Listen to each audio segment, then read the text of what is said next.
re-elected House Republican majority on your largest popular vote. Did you know that? Since 1928? That's a long time, Mike, right? That's a long time. But I especially want to thank our outstanding leadership team. Speaker Mike Johnson, we all know so well. He's doing great. Majority Leader Steve Scalise, who's gone through so much, and he looks better today than he did 10 years ago. I don't know what's going on. Thank you very much, Steve. You look great. Majority Whip Tom Emmer. Tom, thank you. Great job. And House Conference Chair Lisa McLean. Lisa, thank you very much. Appreciate it. Great job.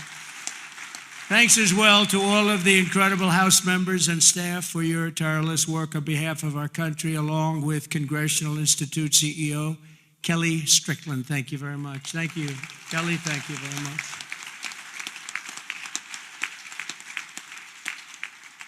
So we have Kellyanne Conway. Nobody knows Kellyanne. Does anybody know? Where's Kellyanne? She's around. What? She's so good. She's a good person, too. She's a good person, too. And the mayor of Hialeah, I love this guy because he said, sir, we want to name a major boulevard after you. And he did it. Anybody that names a boulevard after me, I like him a lot. Esteban Bovo and Hialeah, mayor of Hialeah, thank you, wherever you may be. Esteban, where are you? Thank you. Thank you very much. Thank you.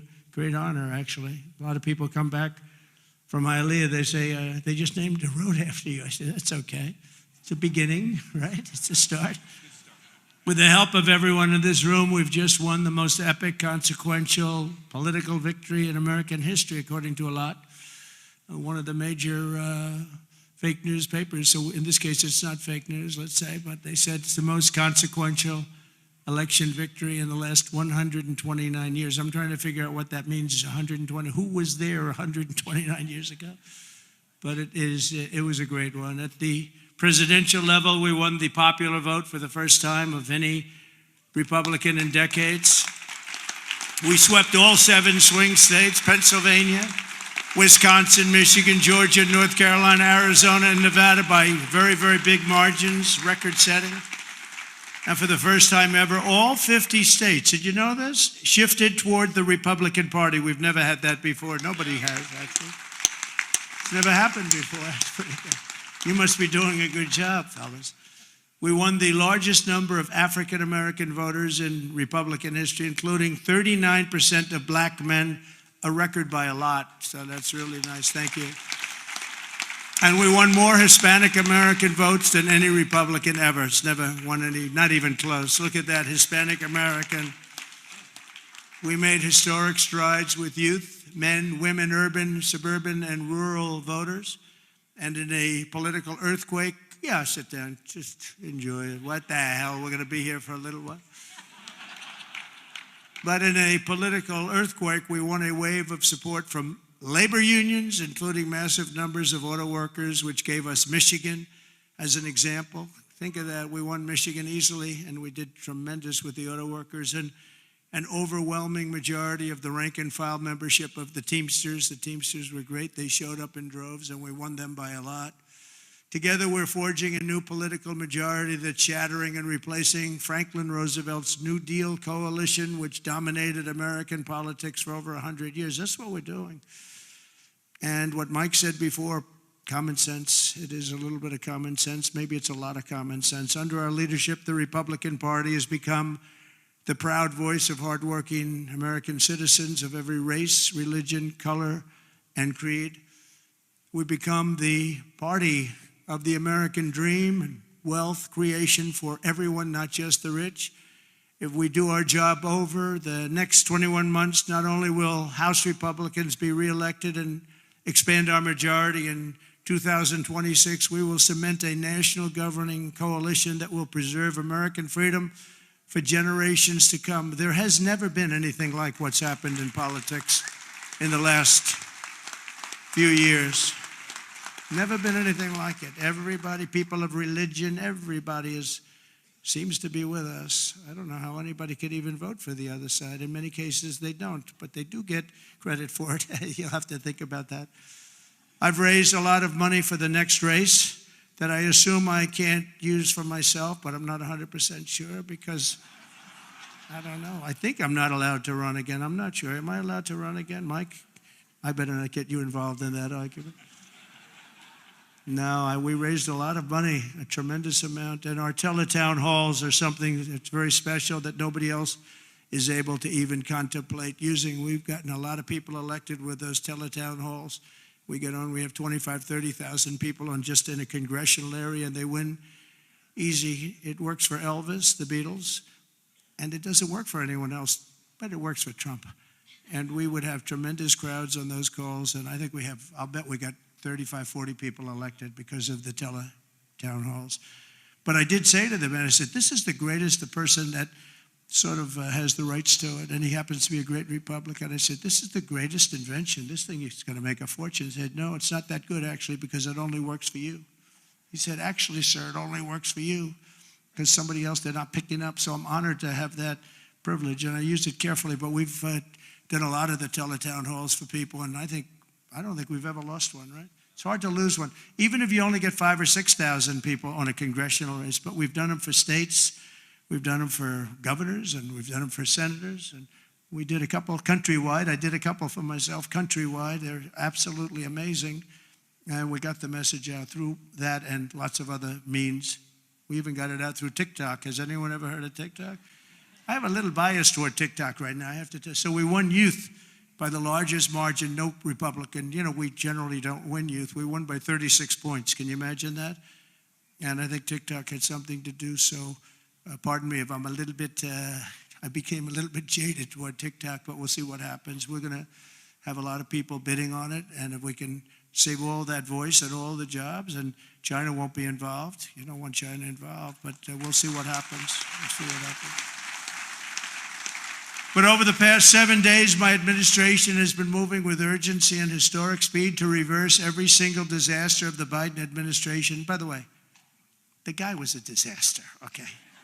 We want to be nice, and he's probably not listening right now because it's a little late, but I don't want him to listen. I don't want to say it. I feel badly. I was, making the inauguration speech, and I'm saying all the bad things, and he's sitting like right here. I'm saying they were a horrible administration. They didn't know what they were doing. They were grossly incompetent. I got a guy sitting right next to me. It's not that easy to do, even though he didn't understand what I was saying. He really did. And deliver on the mandate that we've been given by the American people. In a single week, I've taken over 350 executive actions. We've signed 300, and who ever heard of that one? And as I said in my inaugural address, the American decline is over. It's over. The golden age of America has officially begun, and I think that's a good thing for us to talk about, the golden age and the American dream. I think it's a good thing because people haven't been talking that way for a long period of time. On day one, I directed every member of my cabinet to marshal all powers at their disposal to defeat inflation and bring down the cost of daily life, and we're going to do that. You're going to see it starting to happen when we get going with the energy. The energy is going to, brought everything up. It's going to bring everything down. I imposed a federal hiring freeze, a federal regulation freeze, a foreign aid freeze. A foreign aid freeze, isn't that nice? We get tired of giving massive amounts of money to countries that hate us, don't we? And I created the new Department of Government Efficiency, and I think it's going to be very meaningful. I terminated the ridiculous and incredibly wasteful Green New Scam, one of the great scams in history. Actually, isn't it 12 years up? They gave us 12 years to live, right? I think that we passed it, right? We're still around. Can you believe it? The person that really came up with it is a person that never even took a course on the environment. Was a poor student, not a good student, didn't understand a lot. And she came up with this idea, and everybody all of a sudden started going. And then mainstream, important Democrat leaders were starting, they got sucked into it. And we've spent trillions of dollars on just like throwing it out the window. You could throw it out the window, you would have been better off. I withdrew from the one-sided Paris Climate Accord, and I canceled. It was so one-sided, we had obligations, but Russia didn't, China didn't, other countries didn't. We paid everything. We're going to lose $1 trillion over a short period of time on that. and we had to do everything. They didn't have to do anything. It was ridiculous. And I canceled the insane and very costly electric vehicle mandate. So you can buy a car of your choice. If you like gasoline, go have it. And if you like hybrids are doing well. You can have it, or you can buy an electric car. We like everything, but you have to have a right to buy everything. I withdrew from the World Health Organization, where we paid $500 million a year, and China paid just $39 million a year, despite a much larger population. How about that? So we're paying $500 million a year. China's paying $39 million a year. They have 1.4 billion people. We have, nobody knows what we have. So many people came across the border. Nobody has any idea. I used to say like 325, but we really don't know. But we're going to know soon. We're going to know. And I tell you, our people are doing it. Tom Holman and his staff are doing an incredible job getting the bad ones out. I declared a national energy emergency to unlock the liquid gold that's right under our feet, because we will drill, baby, drill. We're going to drill, baby, drill. It's going to bring down prices, and your energy costs are going to go way down, and that'll happen, I think, relatively quickly. I'm going to give fast environmental approval for anybody building a plant for electric generation, and anybody that invests more than $1 billion will get super rapid approval. Not that they have to wait for 9 years, 14 years, like I approved LNG plants in Louisiana. They were waiting for so many years.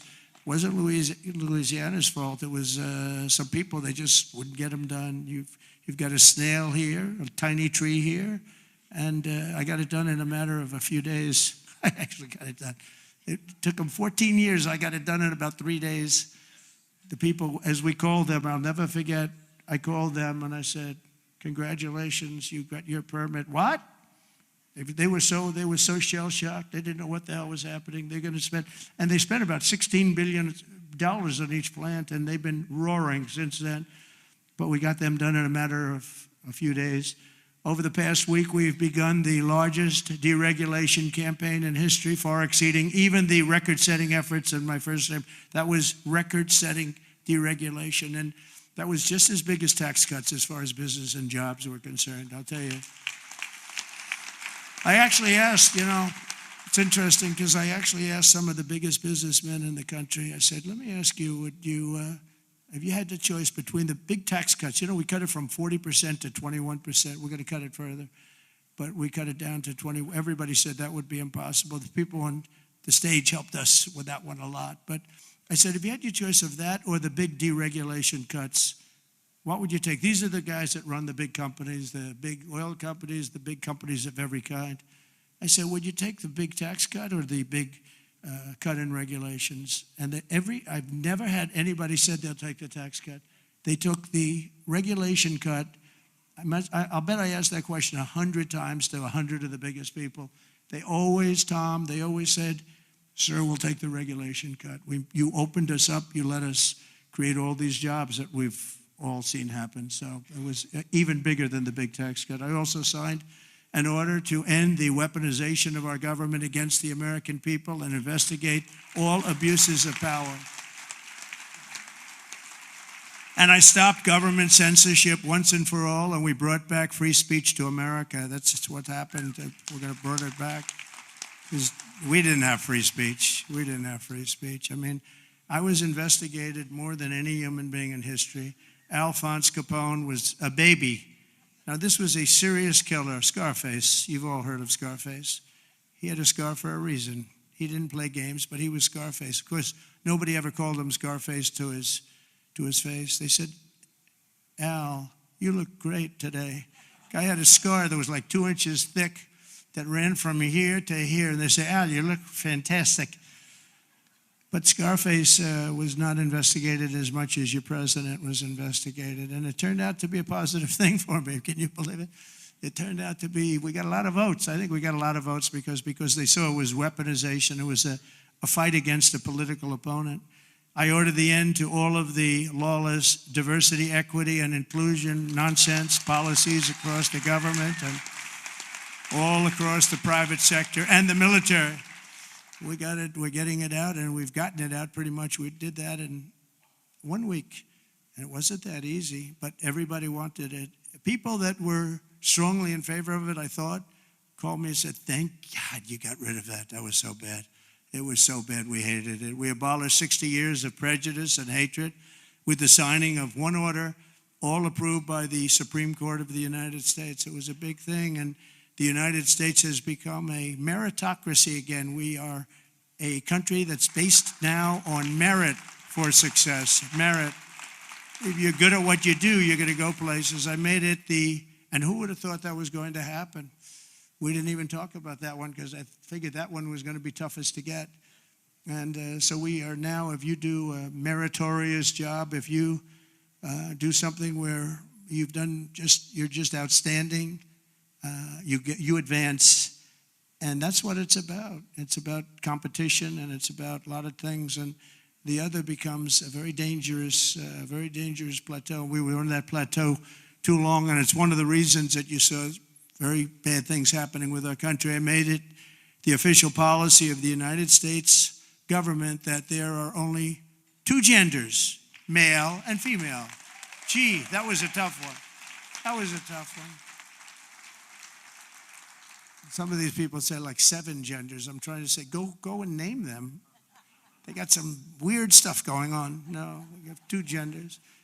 I renamed the Gulf of Mexico the Gulf of America, and we are restoring the name of a great president, William McKinley, to Mount McKinley in Alaska in honor of the incredible people of the state of Ohio who loved their governor and loved the man that became president. He was the big tariff sheriff, they used to call him, and made a lot of money. Our country became very rich, and when he was assassinated, Teddy Roosevelt became president, and he spent all of that money that was made from tariffs. The money was so enormous, and they built the thing called the Panama Canal. You might have read about this lately. It's become a hot subject because China essentially has taken it over, and we're not going to let that happen. We're not going to let that happen. It was the biggest investment to this day ever made by the country. In other words, if you bring it up to modern day numbers, we spent money that we've never spent anything so much. We've never had so many people die. 38,000 people died building the Panama Canal 110 years ago. And they gave it away for $1. It's also one of the most profitable things ever built. You know, these ships are lined up back to Florida trying to get through. We're not going to let that happen. Wasn't the deal. We didn't give it to China. We gave it to Panama, sort of, I guess. But they haven't behaved properly. Perhaps most importantly, I declared a national emergency to stop the invasion of our southern border. We're going to stop that invasion. We've already done it. And today in Tijuana, you probably saw, I got a call from Tom Homan and some of the people. They said, sir, it's unbelievable. There is nobody. You have this huge area. It's a gathering area. It's always been packed with these people. What they did to our country is so unbelievable. That they could do this to our country is so horrible. But he said there's nobody there. And then they actually put it on television. I got to see it. And there was literally not one person, this vast area where people stay there all day long and they just walk right into our country. They just unchecked, no way, no checking for IDs like voter ID. They don't want voter ID because they want to cheat.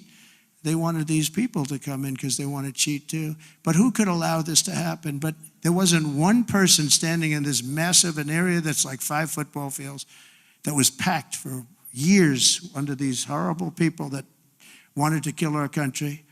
We halted all illegal entry. We have successfully ended catch and release, and we're deporting 100% of all new trespassers apprehended at the border, and nobody's coming in, and nobody's coming now because they know they're not going to be able to come in. So we've really stopped something that was very, very serious. But we have to get the bad ones out. We have many murderers, many very bad people in our country that they've allowed because of a ridiculous, actually stupid, open border policy.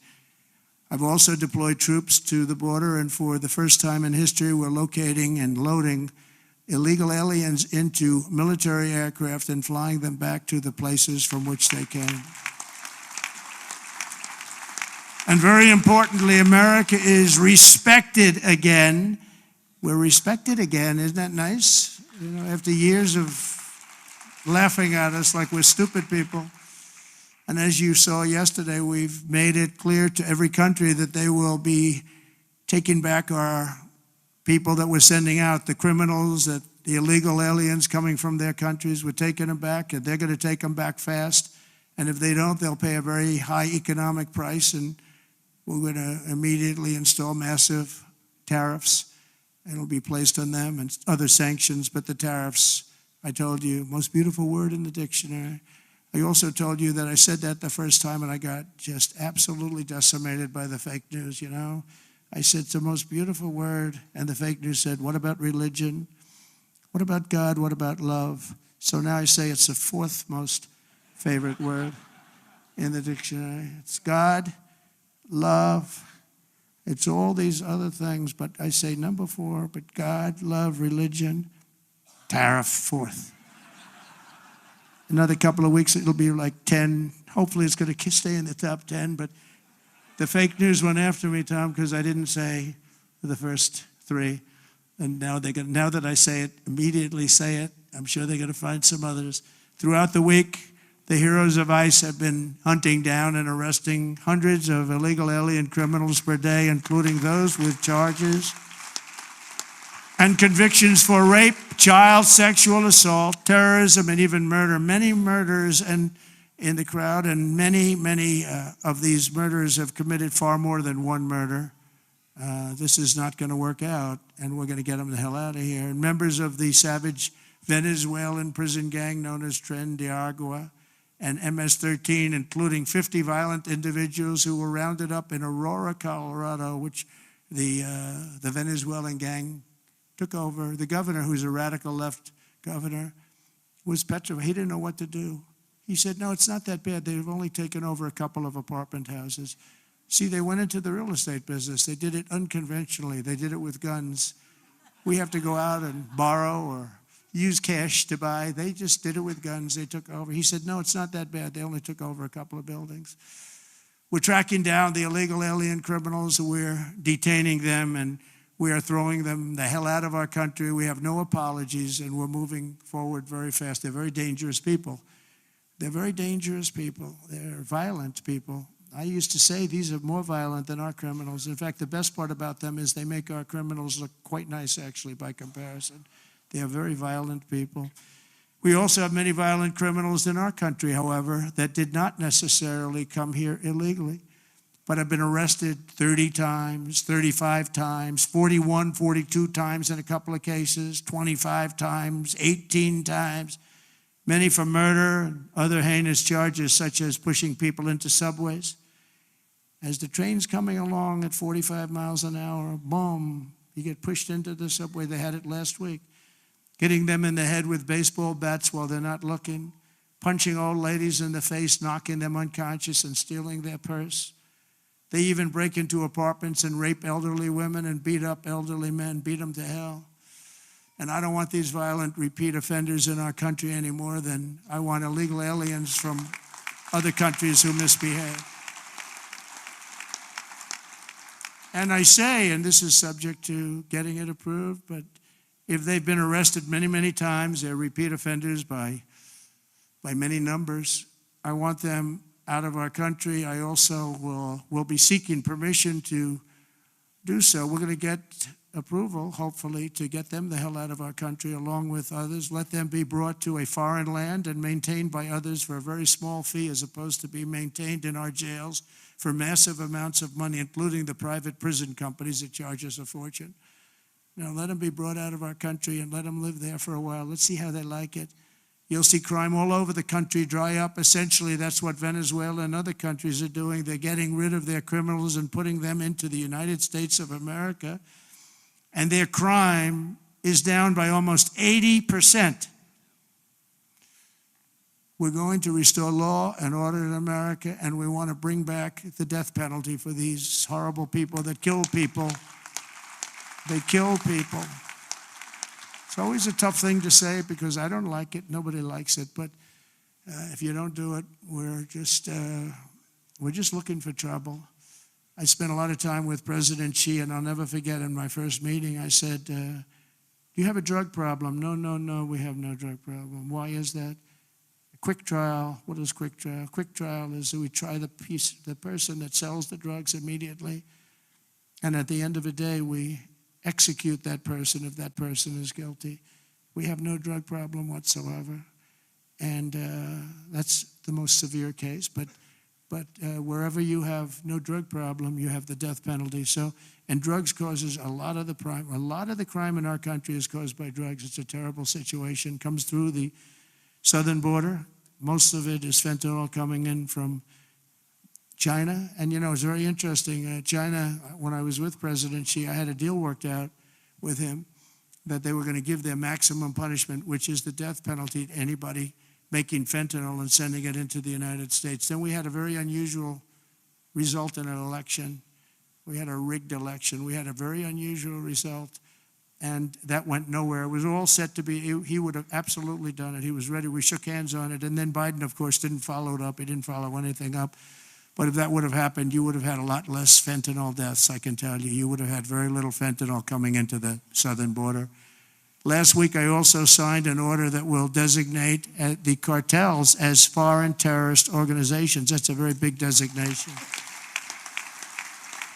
And as we are fighting hard to get birthright citizenship or automatic citizenship for the children of illegal aliens, that's another way. It's automatic citizenship for children of illegal aliens. That's the other term that they use, which is actually more accurate, more understandable.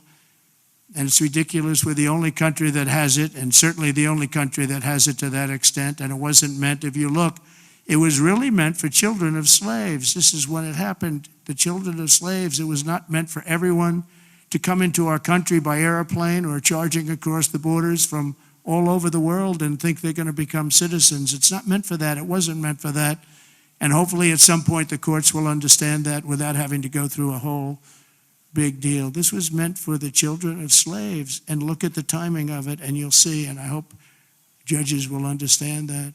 And it has to stop, because it's really hurting our country very badly. In the coming weeks, I'm looking forward to working with Congress on a reconciliation bill that financially takes care of our plans to totally and permanently restore the sovereign borders of the United States once and for all.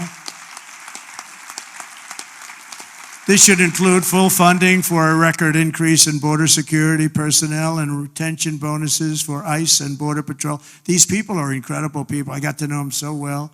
I was on the phone with them all the time when I was president. When she was the border czar, she never called them.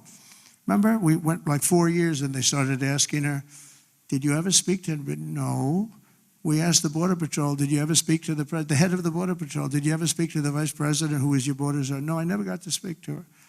This was a terrible thing that was going on. This was a con job. We also need a massive increase in the number of detention beds and funding for all border security infrastructure and barriers, including the completion of the border wall. We did 500 miles of wall, and that's one of the reasons we had the lowest number. You remember the famous chart that I looked to my right, bring down the chart, and I looked to my right, something went right by he.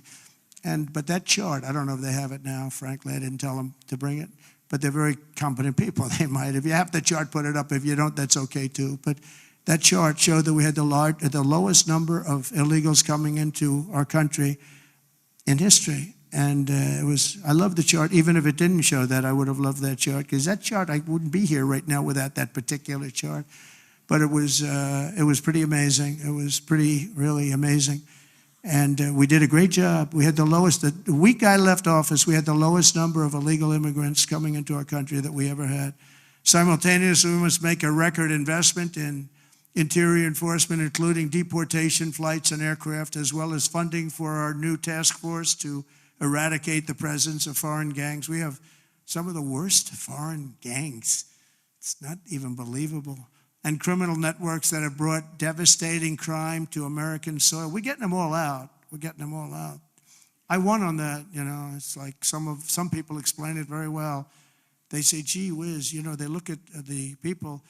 As you know, in Colombia, they agreed with us almost immediately after I got involved. And Marco Rubio and I worked together. He did a great job. And we really did. And Mike Waltz, we have a great group of people. But we were being scolded because we had them in shackles in an airplane. And he said, this is no way to treat people. Now you got to understand, these are murderers, drug lords, gang members, just the toughest people you've ever met or seen. How would you like to be the pilot of a plane? You got two pilots up there, and you got 300 people sitting in a plane. Every one of them either a murderer, a drug lord, a kingpin of some kind, the head of the mob, or a gang member. And you're flying that plane. It's not going to end well. Do you ever see the movie Con Air? That's what, yeah. Except here's the difference. The people in Con Air were actors. They weren't nearly as tough as these guys. I would say that that plane would be gone before it ever left. Those pilots would be gone before it ever left. So they don't want us to shackle them. I don't want to be in that plane. I want to thank every Republican House member for voting to pass the Lake and Riley Act, the first enforcement only bill that's been passed in 3 decades. I met the parents of Lake and they were incredible people. They were just so devastated. I mean, can't even explain to you. You can't say somebody's life is over, but essentially their life is so different, and it can never be the same. She was beautiful. She was great, great person. But to have a bill of such importance named after her is a great tribute. But what these parents, and you know, you have so many of them, where they've lost a loved one to crime, but to this new form of crime, criminal, illegal aliens, it's massive. The numbers are massive, and you add that to the crime we already had. This shows the potential for additional enforcement bills that will help us crack down on criminal aliens and totally restore the rule of law in our country. I'm also eager to get to work with Congress on the largest package of tax cuts and reforms in American history. We got to get that done. And we don't want to get hung up on the budget process. We just want, whether it's one bill, 2 bills, I don't care. Let these guys, they're going to work it out. They're going to work it out one way or the other. But the bottom line, the end result is going to be the same. We want to have all of those benefits. And we want to keep people's taxes low and actually make them lower. And that's not just rich people. That's everybody. It's, frankly, proportionately the lower scale, much more so than a higher scale. Not only must we permanently extend the Trump tax cuts, you know, if we don't, you're going to have about a 60% tax increase. But I also intend to keep my promises, starting with no tax on tips, no tax on Social Security, and no tax on overtime. We're working very hard to get them done, and we are. I went to Nevada just this last couple of days. Started off in North Carolina because I didn't want to forget the people of North Carolina were treated so badly by FEMA. And they came to me, they said, "Sir, you're going to California tomorrow." I said, "Well, what about North Carolina?" "Well, we'll do that another time." And I said, "No, we won't. I'm stopping in North Carolina first." And we stopped there. We met great people. Franklin Graham has done a fantastic job. He's done a great job, but others also. And I met people that were devastated. The Democrat Party with FEMA, their FEMA did absolutely nothing. And we have that worked out. Your congressmen are helping very much there. Your 3 Congress people are working very hard on that whole thing, along with Michael Whatley. And Laura wants to be involved too. Laura Trump, she's doing great jobs. She's done a great. Michael and Laura have been unbelievable as the head of the RNC. They've been unbelievable. Unbelievable. You know why I picked Michael? I said, who ran North Carolina? Tell me. Because in the 2016 election, we did so well. And then in 2020, we did great in North Carolina. But others, we watched, wah, ping, wah, ping. What the hell's going on? But with North Carolina, when he had 600 lawyers, 601 lawyers working for him, and they didn't play games in North Carolina, I said, that's the guy I want to run it. And Michael Whatley has done an unbelievable job, and he worked with Laura so well. She comes from that state, from North Carolina. They've done such an incredible job. So thank you very much. I want to just thank you in front of leadership. Incredible. And I really don't want to give him another job, to be honest. That's the most important job. He said, "Sir, I'll go anywhere." I said, "I don't want you to go anywhere. I want you to stay where you are. We'll give you plenty of money to get the job done, right? But we don't want to lose it." I mean, he could do anything, actually, but he's a very talented person. There's nothing more important because we have to win in 2 years or we have to win in 4 years. There's nobody better to head it up. So thank you very much, Michael, and really stand up. We're just an incredible job. Really amazing. I wanted to save that for leadership, because I say it all the time. People don't know what the hell I'm talking about, but leadership knows what I'm talking about, and it's really incredible. The two of you as a team are unbelievable. Our administration will also be working to implement the Make It in America plan that I outlined very successfully in my campaign. You know, I think my campaign, I really focused on the border more than anything else. A lot of people said the biggest thing was inflation and the economy, and then maybe the border was third. I always felt the border was first, because I felt that people could really understand that you can't have people pouring in from the prisons all over the world and from mental institutions all over the world and dumped into our country. So I talked about that much more so than I did inflation. I mean, inflation was terrible. It was the worst. I think it was the worst in the history of our country. But you can only talk about it so long. You know, the price of apples doubled, the price of bacon is quadrupled, everything is a disaster. And you say it, and then what do you do? With this, I could give examples of what they're doing to destroy our country, and I felt it was the strongest thing. You know, it's funny, in 2016, I won on the border. In 2020, we did so well, I couldn't talk about the border. My people would say, sir, don't bring up the border. Nobody wants to hear it. I said, no, I did a great job. It was a horrible border in 2016, but that border was beautiful compared to what we have now. So I didn't talk about it, and we did great. I mean, look, I got millions of more votes in 2020 than I got in 2016. Nobody ever got the most votes of any Republican in history in 2020. But this time I said, let's make it too big to rig. We're going to make it too big to rig, and that's what happened, and they couldn't. They tried, these cheating guys, these cheating people, but they tried, but they gave up. I brought taxes down from 40% to 21%, which everybody said was impossible, and I did it with these people up here and a lot of the people there. A great congressman. I want to name every one of them, but I'd be naming them all night. I'm looking at them. Look at all these people. They're great. They're so great, Russell and you, and every single Virginia. Look at Virginia. She's a killer. Nobody would know she's a killer. But I got all these congressmen. I want to name every one of them, but I got like 100 and something things. People would say, let's get the hell out of here. This is getting very boring, right? But I will tell you, as a group and individually, they're incredible people. Every one of them I like, although every once in a while, if somebody votes against me, I don't like him for a little while. But we like every one of them. And this guy has the ability to get along with everybody, which he has to when you have a majority of really 5. You know, they say 1, but it will be. But right now it's 1. I want to make him sound a little bit. But he has an ability to get along with people, and he's very smart, very tough. But everyone likes him because he's a high-quality person, very religious person, and he's a high-quality person. You know, we have other guys here, and I know that everybody likes them, but they're like one of them in particular. I love this guy so much. I won't name him because I don't want to embarrass him, but I don't know if he'd be happy or not happy, but he's very, very strong, very, very popular, but he has 36 people that won't vote for him. It's 36. That's not a lot. That's a small percentage. Tom is incredible, but Tom has a couple of people that probably have been beaten badly and beaten up. You beat up some people badly, and it's a little tougher. But he's done an unbelievable job. I've become friendly with him. I didn't really know him. And over the last year or so, I've become friendly. He's incredible. He's an incredible leader. You really are. But you have a couple of people that maybe more than one. Let me put it that way. They all love him. Your wife loves you. That I can tell you. He's got a great. Where are you? Where are you? Stand up, please. Just stand up. Come on. What a great wife and family. It's true. Thank you.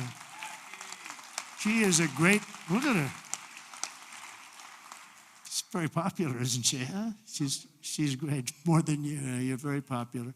And now I'm bringing them down. I'm bringing the taxes down from 21 to 15%, but only if they make their product in America. So if they make their product in America, we're bringing it down. So if you think about it, we took it down from 40 to 15%. But again, you keep 21, but you go down to 15 if you make your product here. We are going to have so many business moving back into our country. And remember, again, the word tariff. We're going to protect our people and our businesses, and we're going to protect our country with tariffs. And you got a little indication of that yesterday with what happened with a very strong country. Colombia is traditionally a very, very strong-willed country. If they don't make their product in America, then very simply they should have to pay a tariff, which will bring in trillions of dollars into our treasury from countries that never paid us 10 cents. We're not going to let that happen. We're not going to let them destroy our country. In the words of President McKinley, who is the tariff king, the protective system invokes the highest law of nature, that a self-preservation, and that is self-preservation. There is every reason founded in justice why the American producer should in every way be favored against a foreign producer whose products compete with his. This is our natural market. We have made it. We have made it at enormous cost, capital, and exertion. And think of this. And we did that through exertion and brain and muscle and guts and stamina. We preserved it against foreign wars and domestic conflicts at great sacrifice of men and women. The foreign producer has contributed nothing to the growth or development of this country. So if you want to share with the citizens of the United States our home market, then you must pay for the privilege of doing it. In other words, you have to pay for the privilege of coming into our country, taking our jobs, taking our product, destroying our countries. We mentioned North Carolina, the furniture business, what they've done to these great artisans. I used to go down to North Carolina all the time to buy furniture for hotels that I was building, and they had the most incredible artisans. That whole thing was wiped out by China mostly, but others, and just wiped out. But it's going to come back. It's going to come roaring back. It's all going to come roaring back. We're going to put tariffs on outside countries and outside people that really mean us harm. They want to, well, they mean us harm, but they basically want to make their country good. Look at what others do. China's a tremendous tariff maker, and India and Brazil and so many countries. And so we're not going to let that happen any longer, because we're going to put America first. Always put America first. That's what's going to happen. We're going to establish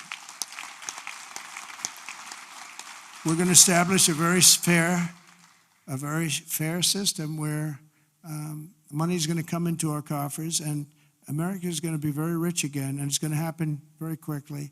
It's time for the United States to return to the system that made us richer and more powerful than ever before.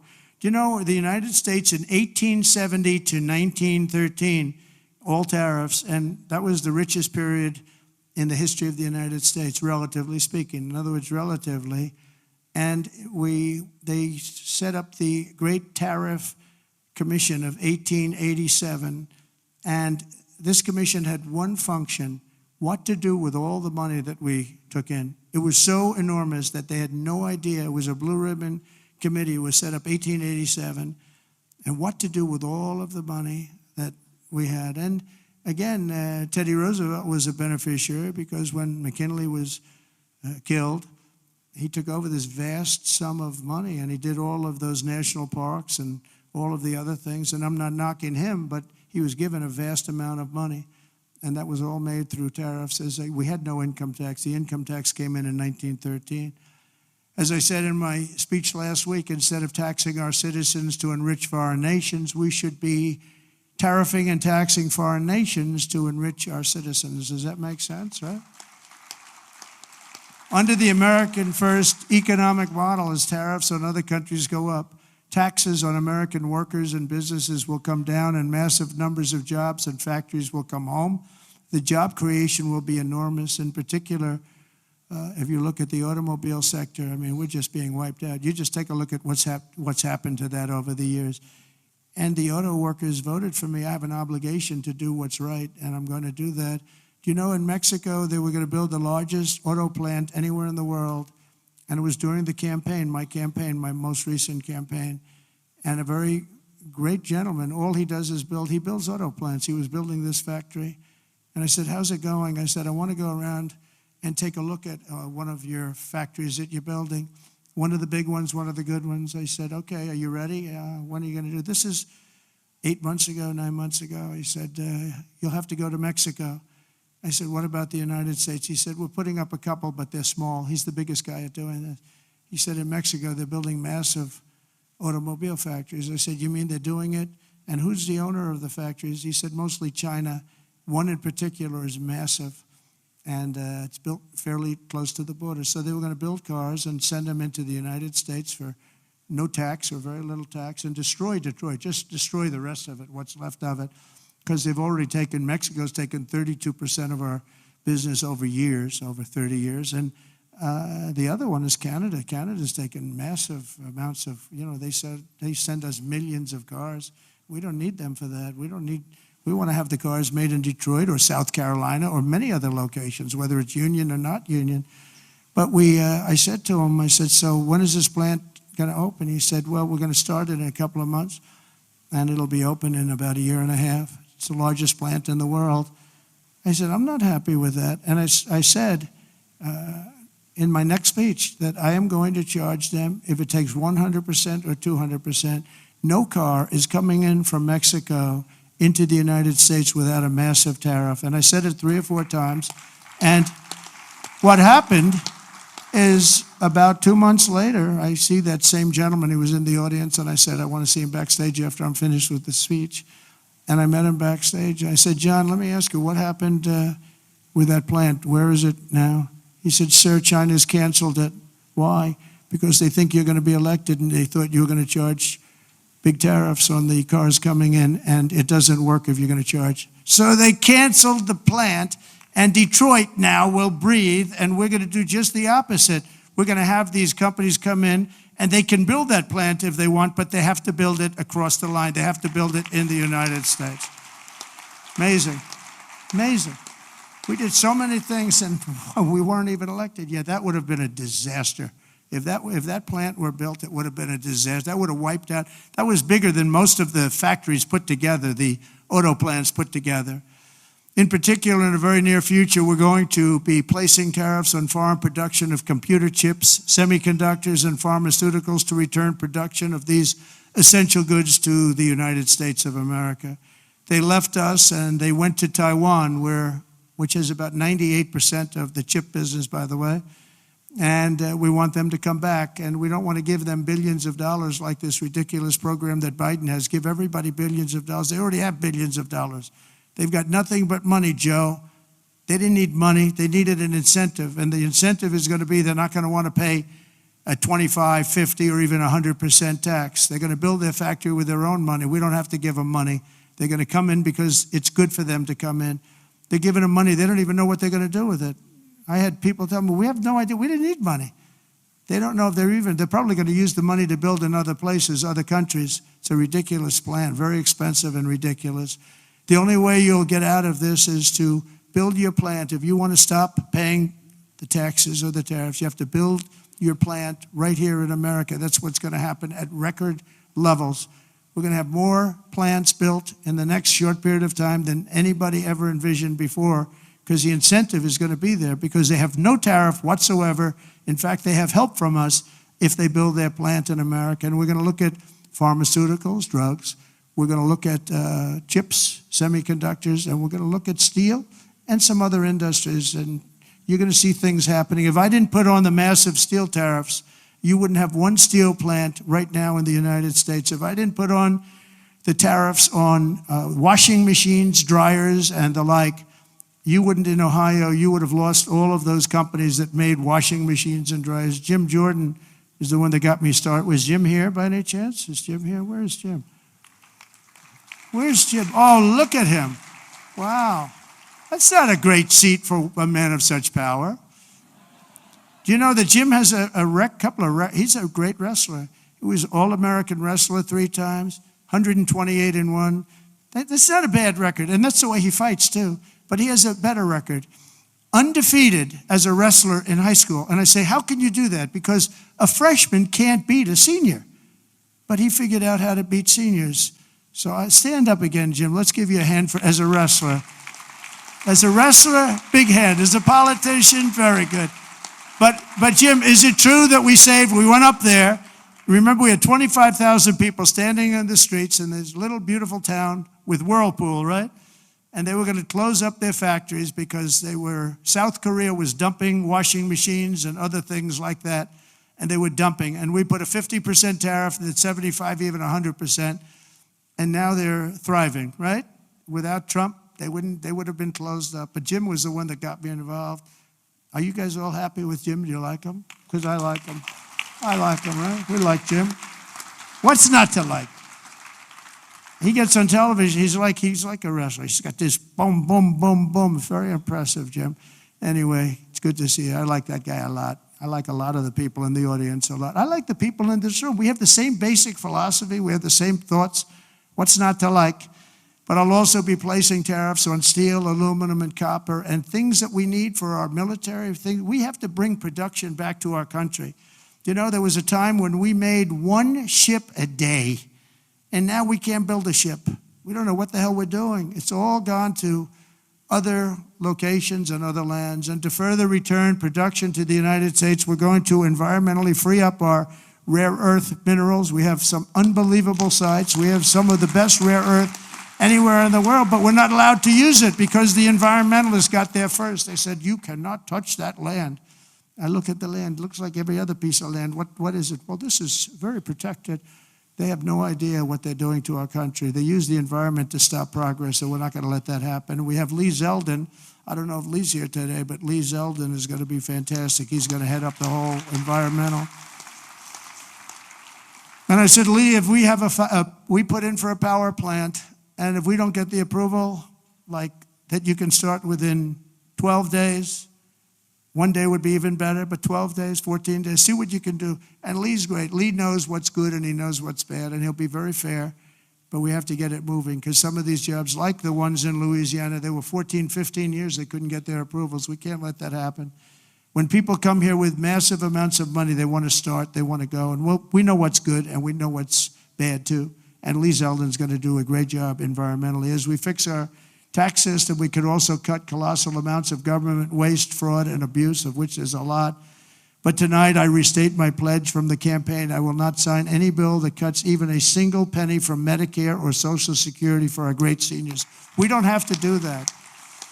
We don't have to do that. We'll not touch those benefits in any way, shape, or form. I want to use that because during the campaign, they had these fake ads that Trump is going to cut Social Security. No, they're the ones that are going to cut it because the country's going to go bankrupt under them. And that's why it's going to cut, because they're not going to have a choice. Not that they're saying we're going to cut it, but our country was heading for absolute bankruptcy. Using reconciliation, I also look forward to working with you to make our energy policies permanent and making our historic deregulation efforts a fixture of U.S. law so that no future president, like they did with Anwar, I got Anwar approved. Nobody could do it, including Ronald Reagan in Alaska. It's the largest site, potentially the largest site in the world, larger than Saudi Arabia. And I got it done. Ronald Reagan couldn't get it. Nobody could get it done. They tried, but they couldn't get it done. I got it done. And the first thing they did was end Anwar in Alaska.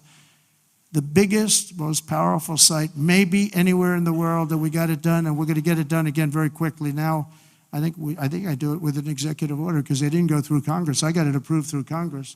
So I think we get it done fast. But it's going to be, that can supply all of Asia with its location. All of Asia can be supplied by Anwar. So there's so many things, but we don't want to have any future president ever sabotage our economy with out-of-control regulations as the last two Democrat presidents have done. They went crazy. Last week, I signed an order revoking Joe Biden's destructive artificial intelligence regulations so that AI companies can once again focus on being the best, not just being the most woke. And today and over the last couple of days, I've been reading about China and some of the companies in China, one in particular, coming up with a faster method of AI and much less expensive method. And that's good because you don't have to spend this much money. I view that as a positive, as an asset. So I really think if it's fact and if it's true, and nobody really knows if it is, but I view that as a positive because you'll be doing that too. So you won't be spending as much and you'll get the same result, hopefully. The release of DeepSeek AI from a Chinese company should be a wake-up call for our industries that we need to be laser focused on competing to win because we have the greatest scientists in the world. Even Chinese leadership told me that. They said, you have the most brilliant scientists in the world in Seattle and various places. But Silicon Valley, they said, there's nobody like those people. This is very unusual when you hear a DeepSeek, when you hear somebody come up with something. We always have the ideas. We're always first. So I would say that's a positive. That could be very much a positive development. So instead of spending billions and billions, you'll spend less and you'll come up with, hopefully, the same solution. Under the Trump administration, we're going to unleash our tech companies and we're going to dominate the future like never before. And finally, we need to work together on a defense bill that once again fully rebuilds our military for our great warriors. We have to have a strong, strong defense.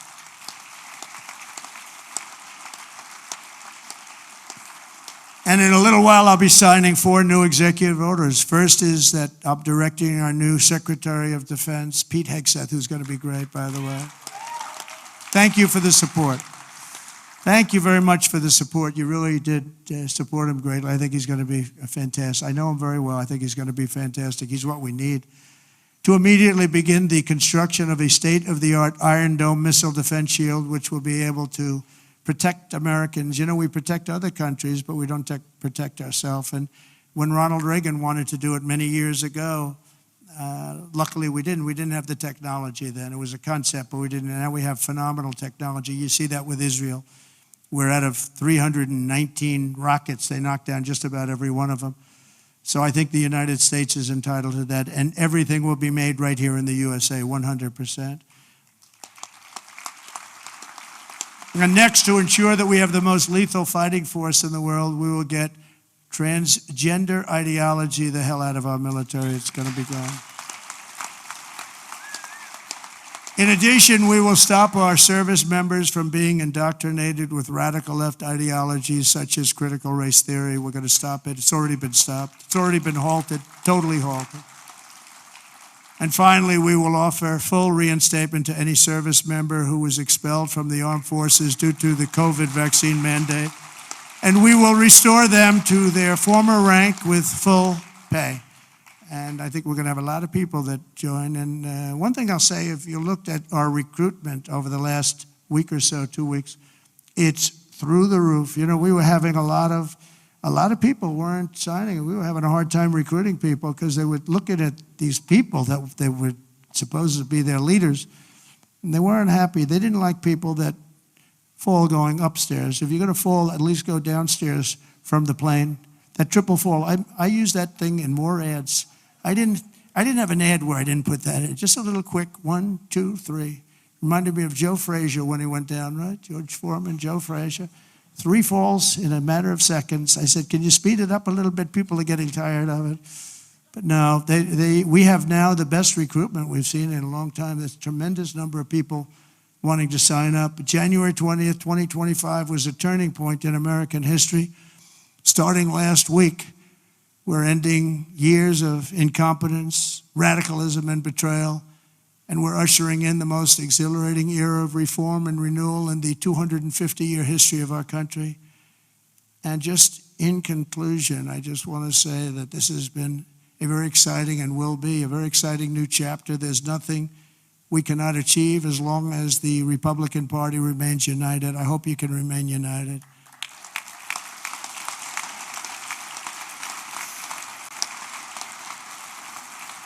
And it's one thing I give the Democrats a lot of credit for because, you know, they have lousy policy. I think, frankly, half of them are totally crazy. But they do stick together. They stick together on stuff that nobody can. I mean, how can you want prisons emptied out into our country? They stick together. They stick together on everything. Impeachment hoax number 1, impeachment hoax number 2. They stick together. Although I must tell you, you gave me great support during those 2 problems. Those 2 fake witch hunts, which have now turned out to be totally fake and disgusting. But you gave me tremendous support. But the Republican Party has to stick together. We just can't have people going, 1, 2, 3 votes. And we don't have that luxury. It would be different if we had a 20-point, 30-point, 30-person majority, but we don't. We have to help leadership. And you can be assured that you have certain philosophies, that if you're going to have most of the people, almost all of them, voting for something, you're going to be okay. It's not going to be bad. You have to stick together. It's the one thing that I would say we don't get very high marks. Everything is so hard. We always have 2 or 3 or 5 or something people that just don't want to do it. And you just got to do it. You just got to do it. Make life easy. Just got to do it.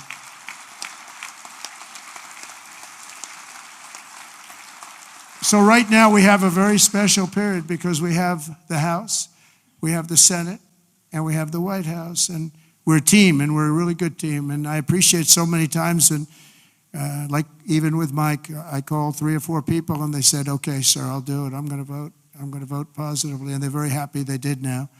But when I called, we've gotten such a great response. We just had that happen with Pete Hegseth, and we have it happening with others. But we really appreciate it with the House. The House has been, it's a very difficult situation when you have that small a majority. But in a certain way, it brings you together. It actually can unify more than anybody would ever know. And a victory is sweeter, as they say, because of it. And I think we're going to have a lot of victories, but we have to stick together. We have to work together. We have to fight together. And we're going to win together. We're going to win like never before. We have a chance to win like never before. As long as we stay united, the 119th Congress will be remembered as the most successful and accomplished Republican majority in American history. I believe that. I think we have a chance of doing it. All right? And in January 2027, we will have a larger Republican House, a larger Republican Senate, and our country will be richer, safer, stronger, prouder, greater, freer, and ever before. I really think that we're going to have some big victories coming up, and I'm going to be helping every single one of you. I'm raising a lot of money, and I want to use it for the House, and I want to use it for the Senate. I've raised a lot of money, and I told my people, we raised $1.7 billion. They raised $2.6 billion. They have the unions with, checkoffs, which is always tough, $10 a month times millions and millions of people.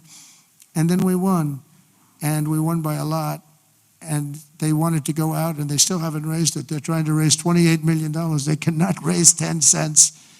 It's good to win, I will tell you. It's really good to win, but they can't raise money. But I told my people the morning after. Now, normally, because we have so many donors here and so many people that I love and respect, a lot of great friends of mine, but I told my people, Meredith and Susie, by the way, how good is Susie, the Ice Maiden? Where is the Ice Maiden? She is so great. She is so good. Stand up, Susie. The Ice Maiden, ladies and gentlemen.